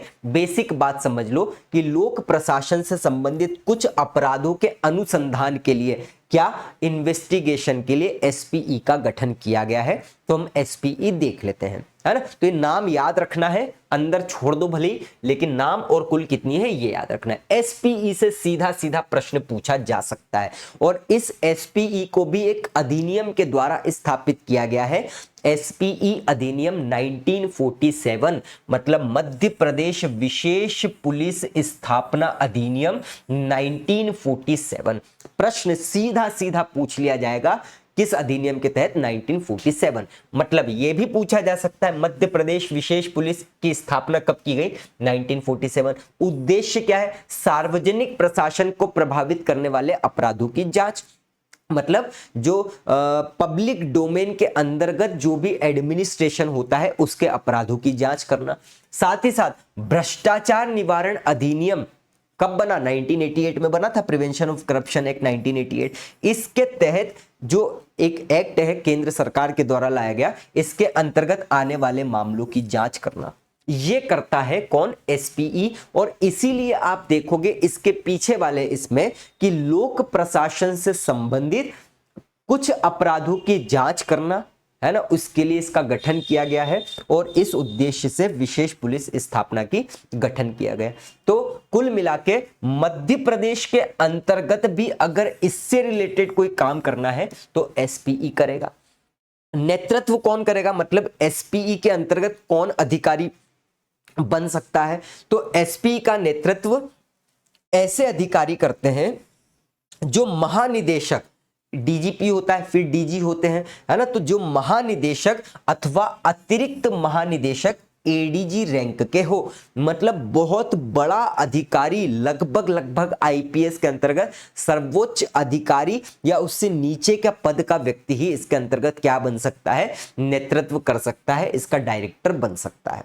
ठीक है। लोकायुक्त से संबंध क्या है एसपीई का, क्योंकि हम यहां पर पढ़ रहे हैं तो संबंध होना चाहिए, पता होना चाहिए। तो एसपी की जांच की निगरानी का अधिकार लोकायुक्त को ही है। मतलब 1947 में जो एसपी गठित किया गया, दो कारण से, सार्वजनिक प्रशासन की जांच करना और जो अपना भ्रष्टाचार निवारण अधिनियम 1988 है उसके मामलों की जांच करना, तो ये तो एसपी करेगा। अब एसपी ठीक प्रकार से काम कर रहा है नहीं, इसकी जांच की निगरानी का अधिकार भी किसको होगा, लोकायुक्त को होगा। एसपी के कितने मंडलीय कार्यालय है, डिविजनल कार्यालय है, 7 मंडलीय कार्यालय है, ये याद रखना है। और इन सभी का मुख्यालय कहां पर है, तो जो जो मंडल होंगे वहां पर इनका मुख्यालय है। ये आपको ज्यादा याद रखने की आवश्यकता नहीं है, 7 है, आपको ध्यान रखना है। वर्तमान में कौन है एसपीई के महानिदेशक मध्य प्रदेश में, तो जयदीप प्रसाद, बहुत महत्वपूर्ण है। ठीक है। तो इस प्रकार से मध्य प्रदेश के संदर्भ में लोकायुक्त किस प्रकार से प्रश्न, अभी सबसे महत्वपूर्ण कोरिलेशन वाला तो बचा ही है, अब उसको मैं करवाऊंगा, याद रखिएगा, वरना बंद कर दोगे तो वही से प्रश्न आएगा और वो ऐसे याद नहीं होने वाला है, कितनी बार कर लो तो 1 मिनट के अंदर याद करवा दूंगा। लेकिन क्या क्या हमने कवर करा, मध्य प्रदेश के लोकायुक्त के संदर्भ में क्या क्या पृष्ठभूमि रही, पूर्ण रूप से खत्म कर दिया। लोकायुक्त अधिनियम के संदर्भ में सभी बातें कर ली, लोकपाल और लोकायुक्त को भी बहुत अच्छे से देख लिया, अधिनियम पूर्ण रूप से देख लिया, उसके अंतर्गत क्या क्या डेवलपमेंट्स हुए, सब कुछ हमने क्लियर कट देख लिया। मतलब इस लेक्चर के अलावा आपको कुछ भी एक्स्ट्रा पढ़ने की कोई आवश्यकता नहीं है, कुछ भी बाहर से नहीं आएगा।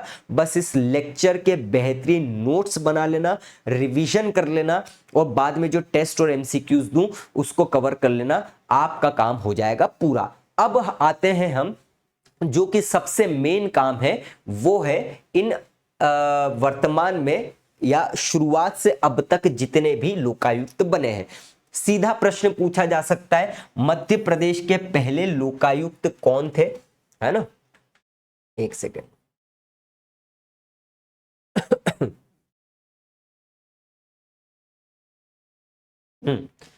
तो मध्य प्रदेश के पहले लोकायुक्त कौन थे, तो पीवी दीक्षित थे, ये आपको पता होगा, नहीं पता है तो अभी पता चल जाएगा। और वर्तमान कौन है, तो वो है सत्येंद्र कुमार सिंह। ये आप अब लिख लेना कि अपडेट करते रहना है, ठीक है, ये अपडेट करते रहना है, आपको लिखना आवश्यक है। और अतिरिक्त तथ्य भी यहां पर याद रख लो कि सबसे पहले उप लोकायुक्त कौन थे। जैसे वर्तमान में उप लोकायुक्त कौन है, एसके पालो है। इसी प्रकार से कठिन प्रश्नों में ये आ सकता है। तो आरजे भावे जो है ये मध्य प्रदेश के सबसे पहले उप लोकायुक्त थे। अब हम इसको याद कर लेते हैं। देखो क्या होता है ना, जैसे सरनेम याद करोगे ना यहां पर, तो ये कोरिलेशन बहुत आसान है, बहुत बेहतरीन। तो सरनेम में कभी कभी क्या होता है, 100 में से एक ही बार एमपीपीएससी ऐसा करता है कि यहां पर पीवी है, पीके है, जीपी है, तो कुछ परिवर्तित कर दे। तो पहली बात तो शुरू में आप क्या रखो कि ये आप देख रहे होंगे पी पी पी तीनों में आ रहा है। शुरुआत में 2 में पी पहले आ रहा है और तीसरे वाले में पी बाद में आ रहा है ना। और इस प्रकार से याद कर लो वी के जी। तो कभी भी कंफ्यूजन नहीं होगा, पीवी, पीके और जीपी। तो पीपी और पी और जीवी के, इस प्रकार से आपके आगे के नाम याद हो गए। अब कैसे याद रखोगे आप इन कोरिलेशन को, देखो जब भी आप रात में सितारों के बीच में बैठते हो, ध्यान से कहानी समझो, आराम से याद हो, ट्रिक मत बनाना, नहीं याद रहेगा। जब भी आप तारों के बीच में रात में छत पर बैठते हो तो कुछ कहानियां बताते हो। इसी प्रकार से एक दीक्षा नाम की क्या थी, लड़की थी, बस इतनी याद रख लो। दीक्षा नाम की लड़की तारों के बीच में बैठकर एक कहानी बताती है ना, किसी को, उसके पास में बैठा होगा, है ना। तो आप ऐसे भी याद रख सकते हो कि मैं एक व्यक्ति हूं खुद के लिए, है ना, मैं एक लड़की हूं जो तारों के बीच में बैठी हूं, दीक्षा नाम है मेरा। तो दीक्षा नाम की लड़की तारों के नीचे बैठकर एक कहानी बताती है कि मैंने एक शेर को देखा, ठीक है, जिसको देखकर मेरे फेज उड़ गए, है ना, बोलते ना फेज उड़ गए और खतरनाक डर लग गया, और ऐसा लगा कि मैं रिप हो जाऊंगी, मर जाऊंगी, आरआईपी बोलते ना, रेस्ट इन पीस, ठीक है, रिप हो जाऊंगी। फिर मैंने क्या करा, नाव ली वहां से और एक के साथ, एक के एन के एक जैसा लगेगा, एक के और एन के, इतना तो दिमाग दे ही देगा, है ना, एक के साथ गुप्त स्थान पर चली गई। अब नाव भी ले ली, सब ले ली, ये तो अपने को झूठ लगेगा, लेकिन ये अंत में बोलती है एकदम सत्य बात है, ये आपको पूरा का पूरा याद हो गया। तो दीक्षा ने तारे के बीच में बैठकर कहा कि एक शेर को मैंने देखा जिसको देखकर मेरे फेज उड़ गए और मुझे लगा कि मैं रिप हो जाऊंगी। बाद में एक नाव में बैठी और एक के साथ गुप्त स्थान पर चली गई, और ये बात एकदम सत्य है। तो दीक्षा से हो जाएगा दीक्षित, तारे से हो जाएगा तारे, शेर से हो जाएगा सिंह, और हमने पी पी पी जी के वी याद रख ही लिया है ना, वी के जी याद रख ही लिया है। तो दीक्षित, तारे, सिंह, ठीक है। तो दीक्षा ने क्या कहा, तारे को देखकर कि शेर देखा, फेज उड़ गए तो फेजुद्दीन, रिप हो जाऊंगी तो रिपुसुदन, नाव लेकर तो नाव को लेकर, है ना, गुप्ता तो एक के साथ गुप्त स्थान तो एन के गुप्ता, और बाद में सत्येंद्र कुमार सिंह।